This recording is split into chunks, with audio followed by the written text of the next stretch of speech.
Welcome to Mid-Century Living, your weekly podcast about everything mid-century and how to bring the best of the mid-century to your everyday lives.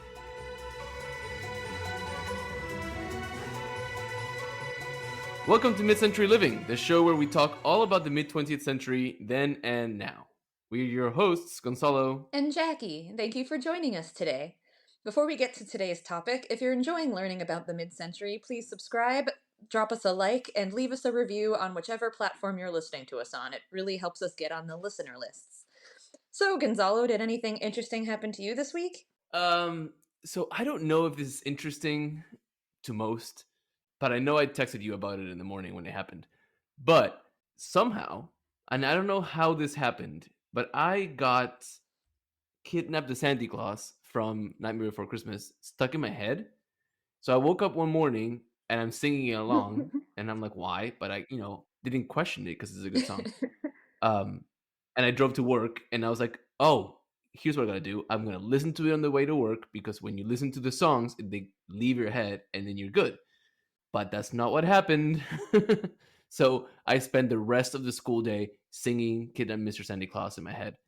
And I made a comment about it to my swimmers after practice, that in my head, I was just constantly singing it. And one of my kids goes, I thought I saw you bob your head around. And I go, yep, I was singing the song. Just like grooving to yourself in the corner. Yeah, pretty much. And to music no one else could hear. Yep. So that was my week. I think that's seasonally appropriate because really, Nightmare Before Christmas, the bulk of it takes place between Halloween and Christmas, so this is the time. Most of the songs actually get stuck in my head around Christmas because I feel like it's really a Christmas movie. I always like hum Making Christmas to myself while I'm putting up my Christmas decorations instead of like Deck the Halls, which I guess is the jollier version. I'm always like, Making Christmas. La, la, la. So what happened with you this week? Nothing interesting. Still getting back into the groove of things after being on vacation mode, and then I have another vacation coming up, so I'm just kind of in between stuff. I've been doing a fun challenge where I'm just trying not to go grocery shopping and just eat what I have around the house, which has been pretty mid-century. It seems like frugal and mid-century-y, Yeah. but also kind of like a game of Chopped, where it's like I've got a head of cauliflower and cheese and go. And it's like, what can I make with cabbage and Hershey's chocolate syrup? Not the same dish. I would make two different things. It's like, oh good, I've got dinner and dessert. We're doing cabbage steaks with mustard sauce, and then I'm gonna put Hershey syrup on something else for dessert. Like I'm not gonna try to put them together like an actual game of stuff. I don't know how those people do it. Yikes. Maybe making cabbage soup and then grab a spoon for the syrup. And that's it. But anyway, that's the big exciting happening with me. Though I feel like probably most people are doing Thanksgiving prep, which is what inspired us to do today's topic. So since Thanksgiving is happening next week from this release date, we wanted to share some mid-century menus with you. So we were actually kind of we're bumping this episode up in release specifically so that you have the opportunity to use some of these in your Thanksgiving menus this year. And if you do, please tag us on Instagram. Our handle is at MCL Podcast. If you use any of these menu ideas or if it inspires you in any way, we'd like to know. Yes, show us what you're doing and then send us an invitation if it looks good. Yes, save us some leftovers. There you go. So where do we get today's menus from? So I just picked these from 3 cookbooks in my personal collection. So I've got Betty Crocker's Hostess Cookbook from 1967. I've got Betty Crocker's Party Cookbook from 1961. And I've got the Better Homes and Gardens Holiday Cookbook from... I should have memorized this. 1959. There you go. We're not prepared. So this is just something that I do for fun. Every holiday is I just kind of go through all my cookbooks first before I do any menu planning to see if there's anything that jumps out to me. I haven't yet made any one of these menus in its entirety, but I still find them like great jumping off points for inspiration. Yeah. So I figured we could start with the Hostess cookbook because this one only has one Thanksgiving menu and they call it a traditional Thanksgiving dinner. And I think it's the most traditional of all of them. So we'd start normal and work our way to weird later. There you go. So Betty Crocker recommends for a traditional Thanksgiving dinner um, this menu. So a harvest celebration cup, roast turkey with stuffing, buttered mashed potatoes, giblet gravy, creamed onions almondine, lima beans with mushrooms, corn sticks, cranberry relish mold, and for dessert, your choice of 2 pumpkin pies and coffee.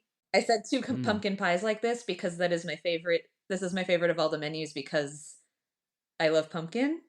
And I like that you have 2 pumpkin pies for dessert. Like most people have like the one obligation pumpkin pie, but this cookbook actually has 5 totally unique pumpkin pies to choose from, and they want you to pick 2 of them for dinner. So this one's my favorite for that For reason. dessert. Yeah, for dessert, sorry. Or to serve with your dinner. Well, I mean, you could always make all 5. One of these days I will. That is something I've always wanted to do actually, is to make all 5 at once, but I need to have some sort of pumpkin pie party. I could eat them by myself, not all at once, but like I could probably finish them off little by little all week, but like honestly, I think it would be more fun to just like have people over and just like here are 5 pumpkin pies. Let's all eat them and discuss. BYOF. Bring your own fork. But so that's what Betty Crocker recommends. Most of the stuff I think is pretty normal. The stuff that sounds weird, or unusual at least, are the Harvest Celebration Cup, which is actually just a like fruit cocktail appetizer. It's Hmm. 2 packages of mixed fruit, frozen mixed fruit, thawed, and then they just want you to spoon it into punch cups and pour sparkling grape juice in it. So I don't know if you're supposed to eat that with a spoon or drink it. I would imagine a spoon. It's a third cup of fruit in each cup, and then just a quarter cup of sparkling grape juice. So I'm guessing that's supposed to be some sort of appetizer, not a drink. Maybe it's like a palate cleanser. Oh yeah, maybe. I love that they call it a harvest celebration cup, but they're using frozen fruit. Yeah. Not anything necessarily harvested right now. And also corn sticks, if you were wondering what those are. It's actually like you've probably seen them, those like cast iron pans where they have like little corn cob cutouts in them. Yes. I've always wondered what those are It's for. for corn sticks.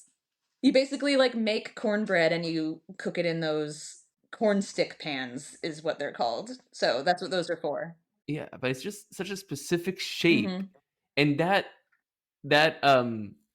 pan you cannot use for anything else because I have seen people make brownies in them and they come out looking like Yeah, turds. maybe that'd be good for Halloween or something. Yeah. It's a terrible Yeah, or if idea. you like really don't like your neighbor but like don't want to be like, It might jailed. be cute to put like a white cake in it and like make little corn desserts for some sort of something. But yeah, you're right. It's a unitasker, and I do get a lot of my when I don't get my kitchen advice from vintage cookbooks, I get my kitchen advice from Alton Brown, who does not buy any unitaskers for his kitchen. He wants all of his gadgets to do more than one thing. See, that's why I realize we're on a tangent, but that's why I like or not like I don't like using things like a rice cooker or those like hard boiled egg machine things. You put the Hmm. eggs and then you put a little bit of water and you plug it in and it goes ding and you're Yep. done. I do all my work on a pot on the stove because I already have pots for cooking. So like I don't want cluttering my kitchen with you know Right. devices. No, I agree. I also have like very limited kitchen storage space, so I have to be very particular about what kitchen gadgets I buy. Mm. I also have very limited kitchen space, although it's increasing with a little project I'm working on, which is I would love to say it's inspired by mid-century, but it's inspired by my what I can afford. I mean, same. Yeah, my all of my kitchen Yeah. appliances are on a vintage kitchen cart, one of those metal 3-tier carts that everybody has. That's what I Uh-huh. store my Uh-huh. like waffle iron and air fryer on, so that it doesn't have to live on the Pl- counter.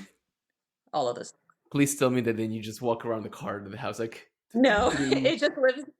It lives in the corner, and that's just where my appliances sit because I don't want to put them on the counter. Like, I don't know who has the kind of luxury of space where they could just like leave a giant air fryer like out. I don't know, and I'm sure I've got plenty of roommates or ex-roommates who would attest to this, but I really do not like leaving appliances out. My appliances are all stored in a cupboard. Whenever I use them or I need them, I take them out, plug them in, use them. That's great. And then once they're done, they go back in the cupboard. Everything's in and stored and clean and not messy. The only appliance I have that, well, I have two. I have a automatic ice machine because my fridge doesn't have one. And it lives on the counter because it's where it has to live. And then I do have a vintage stand mixer, and that lives on the counter because I want people to look at it. Because if you have a KitchenAid, you're supposed to like make sure all your guests can see it because it's fancy.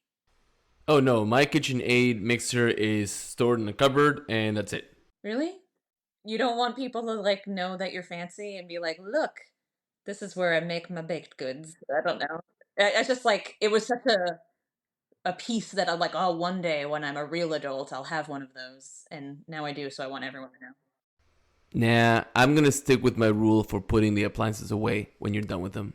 Mine goes in the cupboard and that's it. But I do have a friend who bought one, and I remember seeing it when it was still in the box. And I asked him, I go, hey, why did you spend money on this? You don't bake. He goes, yeah, but it's a statement piece. It'll go make a new kitchen, and people will come over and they'll see it, and it'll be cool, and it'll be like a conversation starter. And I kind of laughed it off, and I go, nah, they go in the cupboard when you're done using them. Yeah, that's true.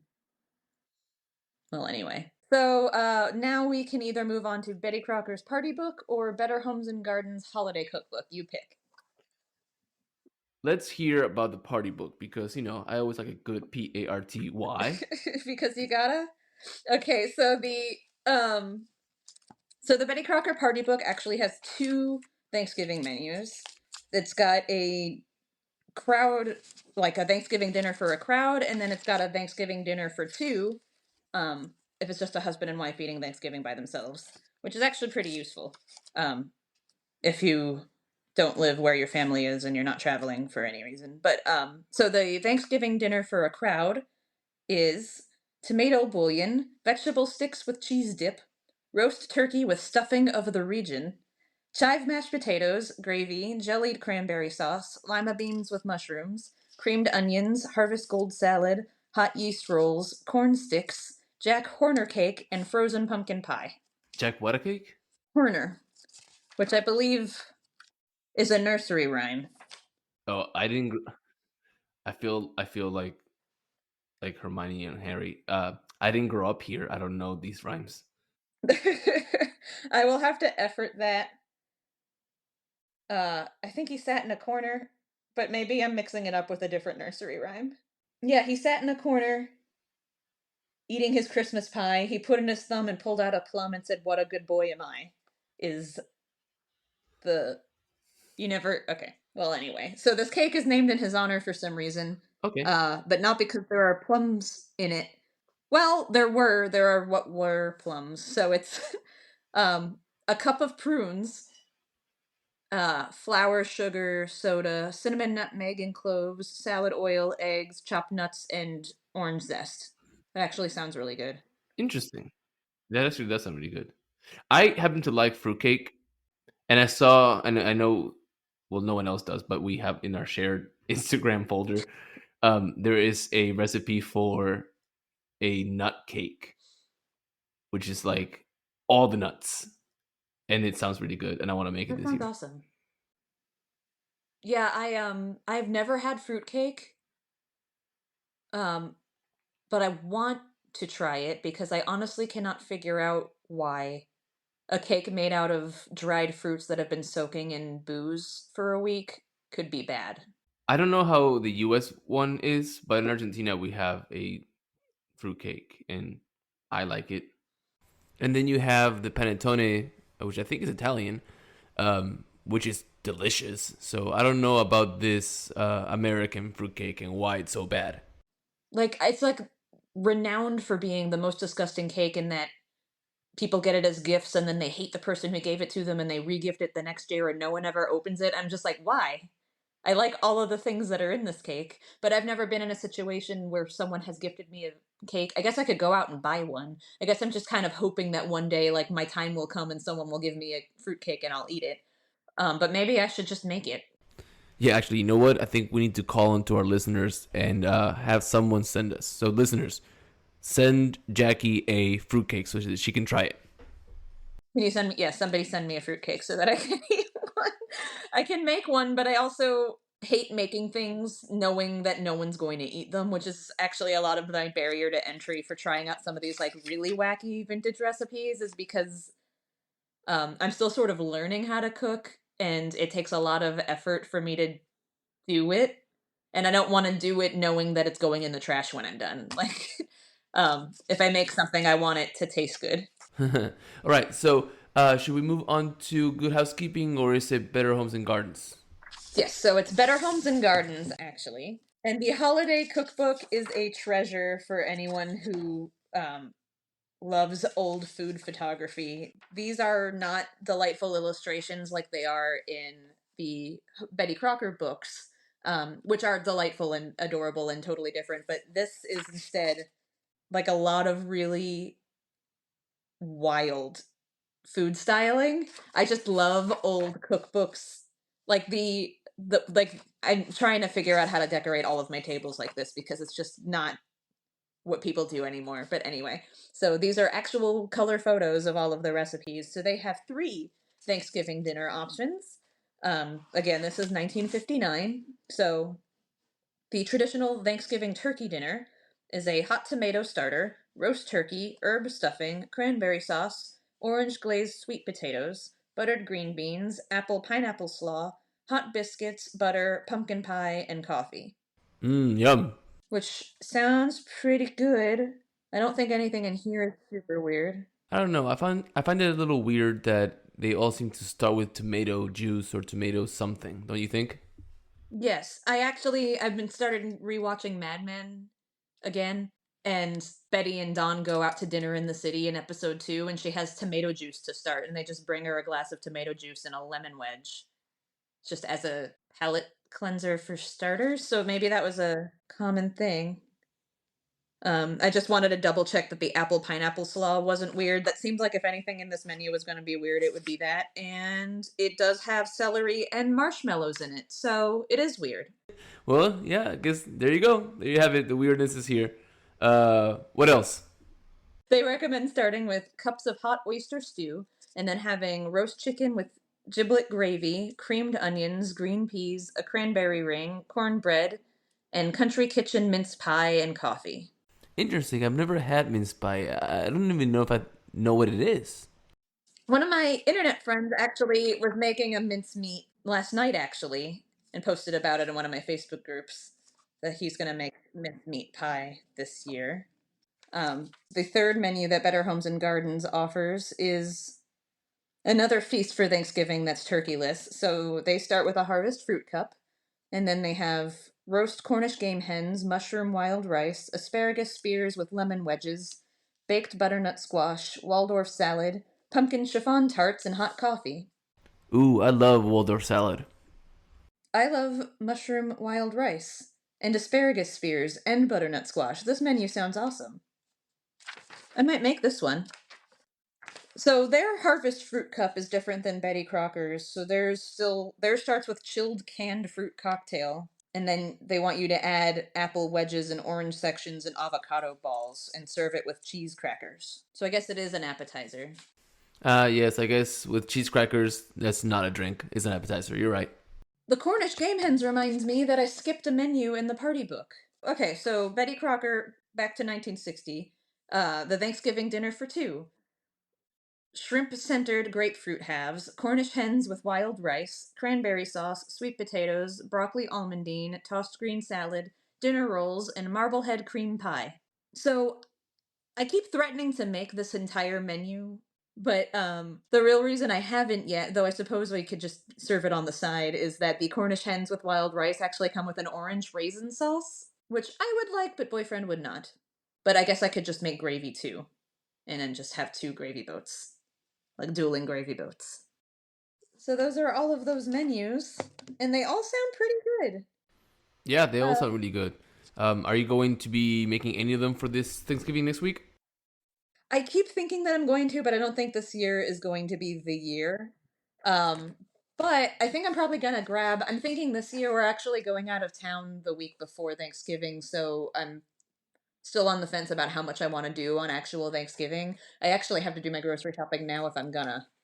Yikes! But yeah, I was actually thinking of having somebody else make the turkey for me, and then just making a bunch of sides. So I might do a greatest hits of these menus side dishes Yeah. because I feel totally comfortable making sides. I do not quite feel learned enough in the kitchen to roast a whole turkey yet. Oh, I love doing the turkey. That's my thing. Really? I mean, I do everything. That is such a high pressure job. Yeah, I love it. I have a champagne based that I use, Neat. which includes me drinking a glass of champagne before I start making Well, it. that's how you're supposed to cook.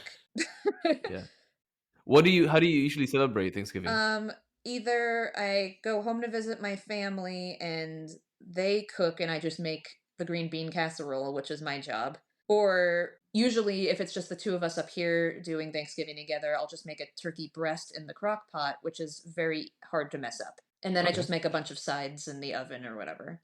But the problem interesting. is, and what I've been why I'm thinking about getting somebody like ordering a cooked turkey from like Sprouts or something is because there's not enough leftovers with a turkey breast.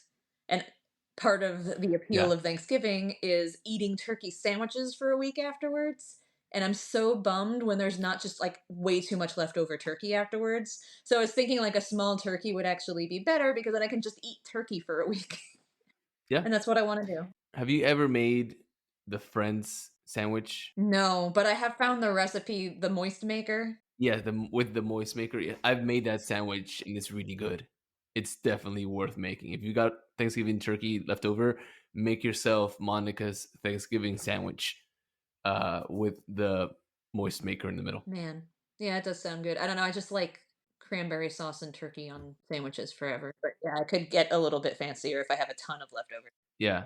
Also, there are in these cookbooks a lot of recipes for Thanksgiving leftovers, like what to do with all of your leftover turkey and making little things out of the leftover meat, which could also be super fun. So that's what I'm leaning towards. So we don't really celebrate Thanksgiving, I guess, as traditional as most people in the States do, because we're not from the States. But I love making all the food, and I will make I will make the traditional like turkey with. I don't like sweet potatoes, so there's no yams in my house. I use mashed potatoes, and I do stuffing, and I make the bread, and a lot of times I'll make the bread for the stuffing, and yeah, my dad likes pecan pie, so I make a pecan pie, and if we have pumpkin, then I'll make a pumpkin pie, and I make the cranberry sauce from scratch. Everything I make is from scratch. Wow. So with the leftover cranberry sauce, what I love to do is I will make an egg custard pie, but I will put the cranberry. It's the first level layer, I guess, not level, and I'll put the egg custard on top, and then I cook it, and it's like a fruit pie, but instead of having like dough on the bottom and on the top is the egg custard, and I like it because the sweetness of the egg custard and the tartness of the cranberry sauce that's left over like works really well together. Neat. Yeah, I actually love cranberry sauce.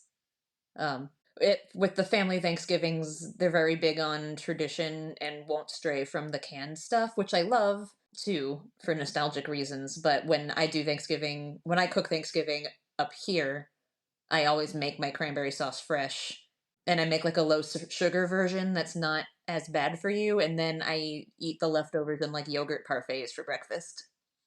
Anyway, now I'm super hungry, so we should probably transition to our etiquette segment. Okay, yeah, let's do it.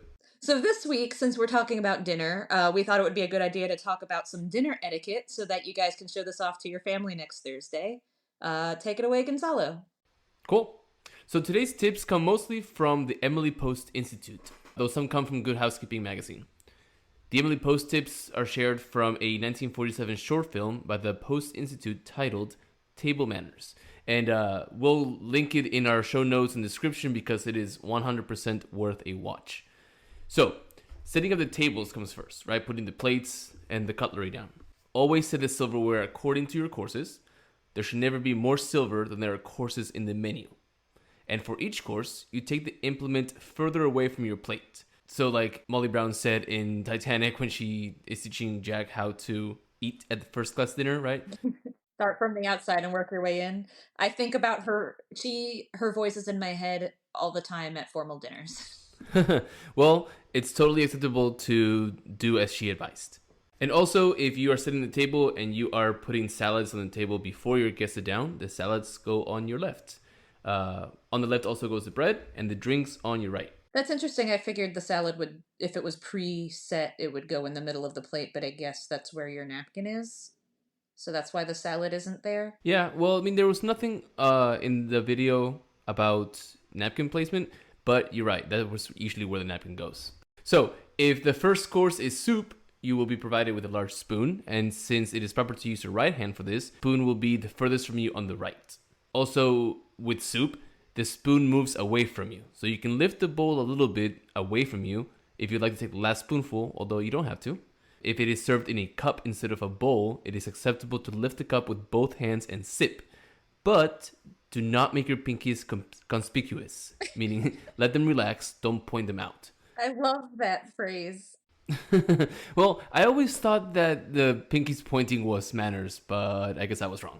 Anyway, so if you are at a house where the meal is being served, look out for the food on your left because that's where it will be served from and it will be removed on your right. If a meal is at a house without a, quote, servant, the meat is served by the host or hostess and it is passed around the table. And you would use a serving spoon or serving fork to help the food onto your plate.